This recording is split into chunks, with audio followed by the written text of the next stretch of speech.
नमस्ते छात्र। आज हम कक्षा 12 की इकाई 8 का अध्ययन करेंगे। इकाई का नाम है चार्ल्स टाउन से जोहानिसबर्ग। इस इकाई को गांधी जी के सत्य के प्रयोग किताब में से लिया गया है और गांधी जी के जीवन में बना हुआ एक प्रसंग का वर्णन इस इकाई के माध्यम से हमें पढ़ना है। इसके लेखक हैं मोहनदास करमचंद गांधी। उनका जन्म 2 अक्टूबर सन 1869 ईस्वी सन में गुजरात की पोरबंदर में हुआ था।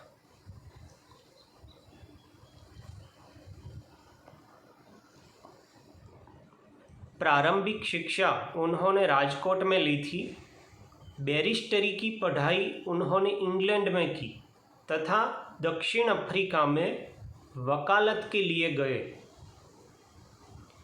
गांधी जी ने वकालत के बाद अध्ययन करने के बाद शेख अब्दुल्ला और अन्य एक मुस्लिम व्यक्ति का केस लड़ने के लिए वे साउथ अफ्रीका गए थे, परंतु वहां जाने के बाद केस लड़ते समय जब भी वे साउथ अफ्रीका में रहे तभी वहाँ जो हिंदुस्तानिया थे, अन्य भारतीय लोग रहते थे, उनके अधिकार एवं स्वाभिमान के लिए भी वे लड़े थे। बाद में भारत आकर उन्होंने अंग्रेज़ों के खिलाफ स्वतंत्रता की जंग छेड़ी थी और उनकी अगुवाई में भारत ने आज़ादी प्राप्त की थी। गांधी जी साउथ अफ्रीका थे तब भी भारत में ऐसी स्थितियां थी। कई वीर भारत को आज़ादी दिलाने के लिए, स्वतंत्र बनाने के लिए लड़ रहे थे और कई वीर शहीद भी हुए थे। गांधी जी साउथ अफ्रीका से आए तो वे भी इनका हिस्सा बन गए। वे राष्ट्रपिता कहलाए। सत्यना प्रयोगो गुजराती में लिखित उनकी आत्मकथा एक श्रेष्ठ कृति है जो विश्व की अधिकतर भाषाओं में अनुदित हुई। गांधी जी ने अपनी आत्मकथा जेल में बैठकर लिखी थी। उन्होंने अपने बचपन से लेकर वे लिखने बैठे तभी तक उनके जीवन की सारी और नरसी सभी बातों का उल्लेख उन्होंने अपनी इस आत्मकथा में किया है। और आज हम जो इकाई पढ़ने वाले हैं वह इकाई इसी आत्मकथा का एक अंश है, यानी चार्ल्स टाउन से जोहानिसबर्ग इकाई का साहित्य प्रकार आत्मकथांश अर्थात आत्मकथा खंड है। मेरा धर्म, सत्याग्रह, आश्रम का इतिहास, सर्वोदय, मेरे सपनों का भारत, मोहनमाला, हिंद स्वराज, अनासक्ति योग, दक्षिण अफ्रीका सत्याग्रह का इतिहास, मंगल प्रभात आदि उनकी प्रमुख रचनाएं हैं। उनका निधन 30 जनवरी सन 1948 ईस्वी सन में हुआ था। इस इकाई को पढ़ने से पहले शब्दार्थ की चर्चा करें। कोचवान यानी गाड़ीवान अर्थात गाड़ी चलाने वाला। सिंखचा यानी पकड़ने का कड़ा अर्थात हैंडल। तसल्ली, ढाढ़स, सांत्वना अर्थात आश्वासन। शिकायत यानी फरियाद। बेफिक्री, लापरवाही। घोड़ों से चलने वाली एक प्रकार की बग्घी जिसे घोड़ा गाड़ी भी कहा जाता है और सिक्रम भी कहा जाता है।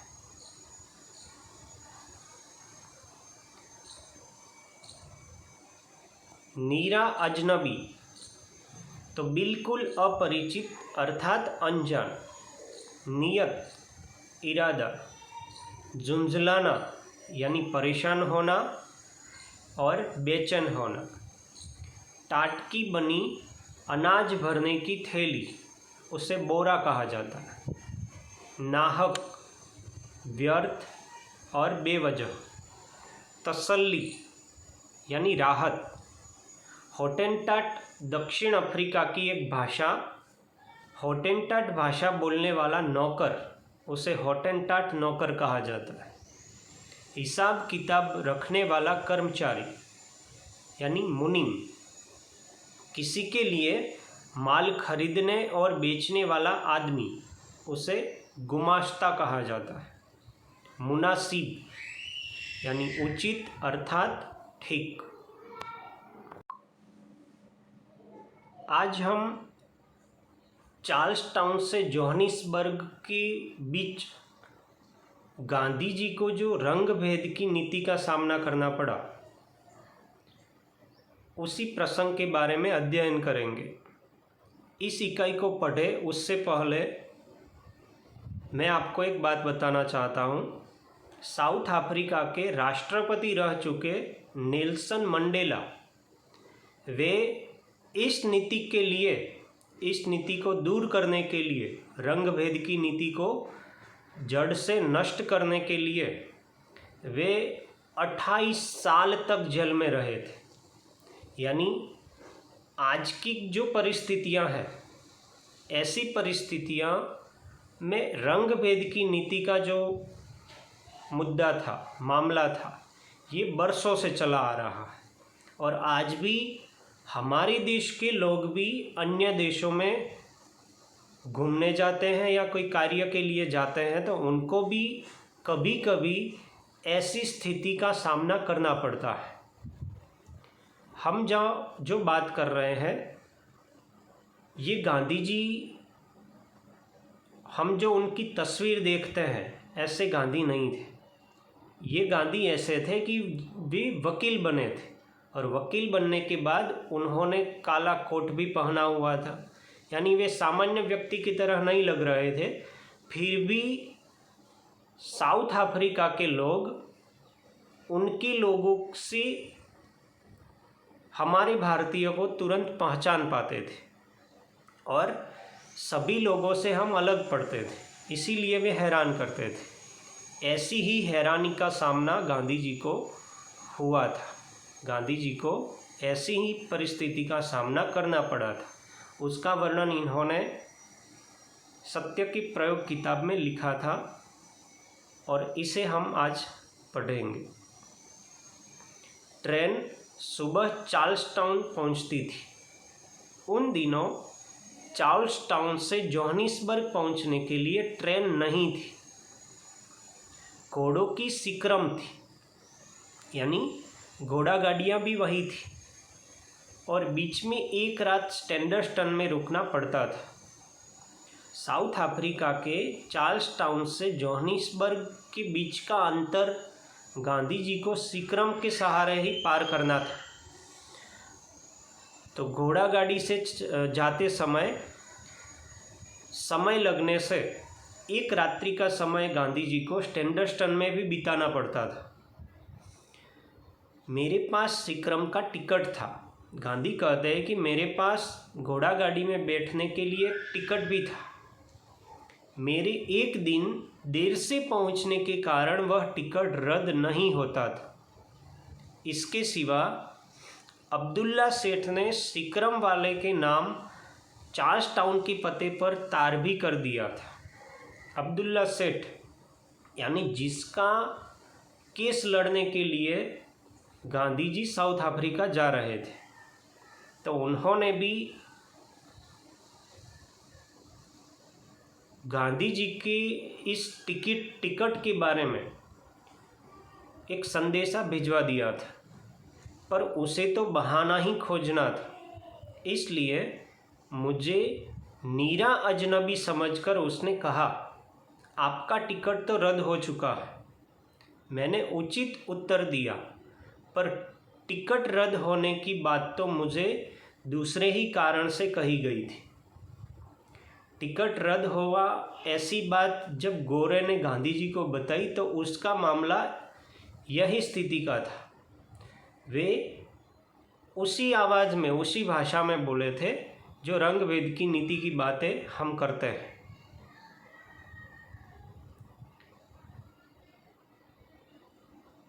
यात्री सब सिक्रम के अंदर ही बैठते थे, लेकिन मैं तो कुली की गिनती में था।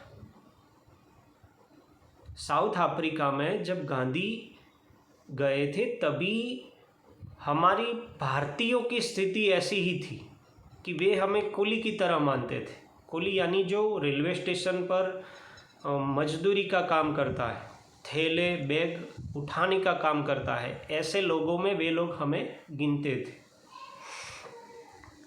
अजनबी दिखाई पड़ता था। इसलिए सिक्रम वाले की नीयत यह थी कि मुझे गोरे यात्रियों के पास न बैठाना पड़े तो अच्छा है।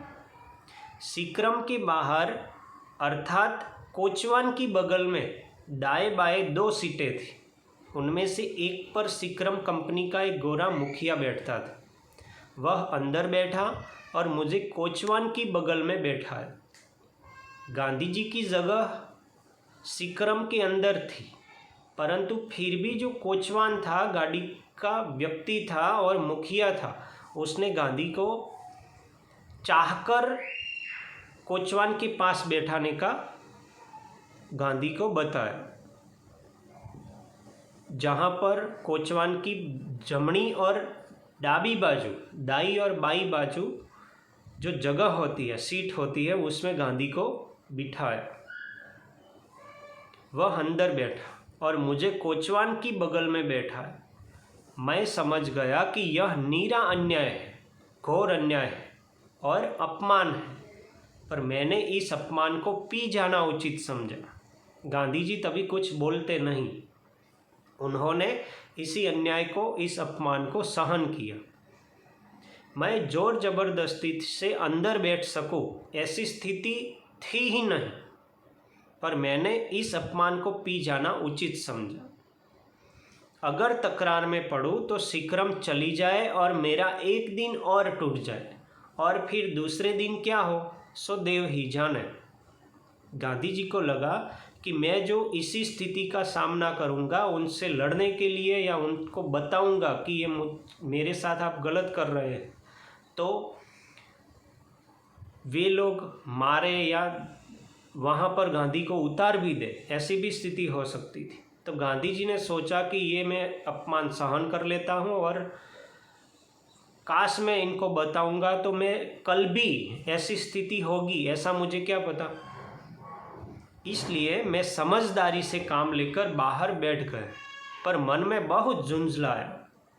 गांधी को दुख बहुत हुआ। लगभग 3 बजे सिक्रम पारडी को पहुंची। चलते चलते 3 बजे जब गाड़ी पारडी को पहुंचती है तो उस गोरे मुखिया ने चाहा कि जहां मैं बैठा था वहां वह बैठे।